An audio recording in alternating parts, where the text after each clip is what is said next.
Now I would like to call Muhammad Jan from Islamic Studies to entertain us. Bismillahirrahmanirrahim. جناب والا میرا آج کا موضوع ہے اف یہ بیویاں. ایک مزاحیہ تقریر میں آپ لوگوں کے گوش گزار کرنا چاہتا ہوں. میں مانتا ہوں کہ تیری نظر میں کچھ بھی نہیں ہوں میں مانتا ہوں کہ تیری نظر میں کچھ بھی نہیں ہوں میں، پر میری قدر ان سے پوچھو جن کے میں نے پیسے دینے ہیں. جناب والا میں نے کم عمری میں شادی کی کیونکہ میں اپنے آباء و اجداد کے مشن کو آگے بڑھاتے ہوئے پاکستان کو آبادی کی سب سے بڑی آبادی والا ملک بنانا چاہتا ہوں. جناب والا میری شادی نہیں ہوئی تھی، میں روزانہ 2 رکعت صلاۃ الحاجات پڑھتا تھا. اب میری شادی ہو چکی ہے تو میں روزانہ 4 رکعت صلاۃ التوبہ پڑھتا ہوں. جناب والا شادی کے بعد میری بیوی سے میری لڑائی ہو گئی.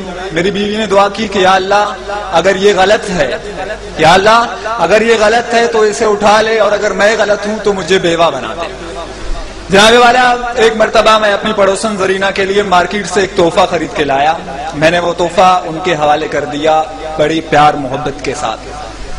جب بیگم اقدس تک یہ خبر جا پہنچی تو کاشانہ اقدس کا پرزا لرز اٹھا. مجھے بیک وقت بیوی کے روپ میں جلال اکبری، غضب چنگیزی اور سپاکیے ہٹلری نظر آئی تو میں نے فوراً ایک سیاستدان کی طرح پاسا پلٹا اور میں نے کہا کہ بیگم یہ سب افواہیں ہیں. بیگم نے آؤ دیکھا نہ تاؤ اور 8 نمبر کا جوتا اٹھا کر مجھ پر ڈرون حملہ کر دیا. یہ تو میری خوش قسمتی تھی کہ میں بر وقت نیچے جھک گیا اور 8 نمبر کا جوتا میرے دوست کے چہرے منور پر جا لگا اور اپنے انمنٹ نقوش چھوڑ گیا. جناب والا میں نے جذباتی انداز میں بولنا شروع کیا کہ بس بیگم بس، بہت ہو چکی، میرے صبر کا پیمانہ لبریز ہو چکا ہے. کہیں ایسا نہ ہو کہ میں مظلوم شوہروں کی ایک فوج تشکیل دے کر علم بغاوت بلند کروں اور ہمارا لشکر جرار تم جیسی نافرمان بیویوں کا کھلا کما کرنے کے لیے میدان میں اتر آئے. ابھی میں آگے بھی بولنے والا تھا کہ مجھے مجبوراً راہ فرار اختیار کرنا پڑی کیونکہ بیگم امریکہ ایک اور ڈرون کرنے کے لیے 8 نمبر کا جوتا اٹھا چکی تھی. جناب والا میں نے بھی بھاگتے ہوئے یہ تاریخی جملہ دہرایا کہ تم کتنے شوہر مارو گی، ہر گھر سے شوہر نکلے گا. جناب والا بیویوں کی سوچ نہایت چھوٹی ہوتی ہے. سوچ کیا، ان کا دل بھی بہت چھوٹا ہوتا ہے، جبکہ شوہروں کا دل بہت بڑا ہوتا ہے. یہ میں بات ویسے نہیں کر رہا، میں اس کا ثبوت بھی پیش کر سکتا ہوں.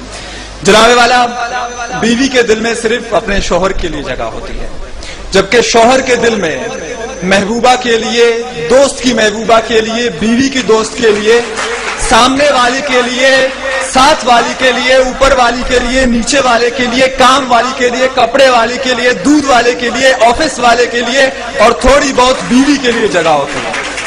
واقعی جناب والا بیوی کا دل بہت چھوٹا ہوتا ہے اور شوہر کا دل بہت بڑا ہوتا ہے. جناب والا وہ پیچھے بیٹھا ہوا میرا دوست مجھے اشارے کر کے کہہ رہا ہے کہ تقریر کرنا چھوڑ دیں.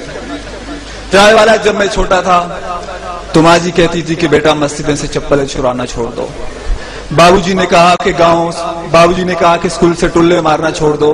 بیوی نے کہا کہ پڑوسنوں کو تاڑنا چھوڑ دو. آج وہ کہہ رہا ہے کہ تقریر کرنا چھوڑ دو. ایک دن آئے گا جب کوئی آ کے کہے گا کہ لمبی لمبی چھوڑنا چھوڑ دو. جناب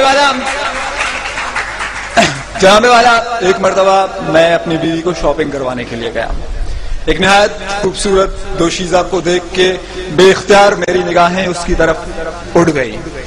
میں اسے ایک محبیت کے عالم میں دیکھ رہا تھا کہ اچانک مجھے اپنی پسلی کے اندر تکلیف محسوس ہوئی.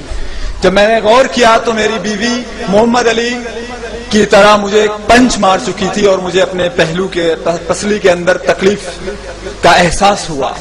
میری بیوی نے کہا کہ تم دوسری کی بیویوں کو کیوں دیکھتے ہو؟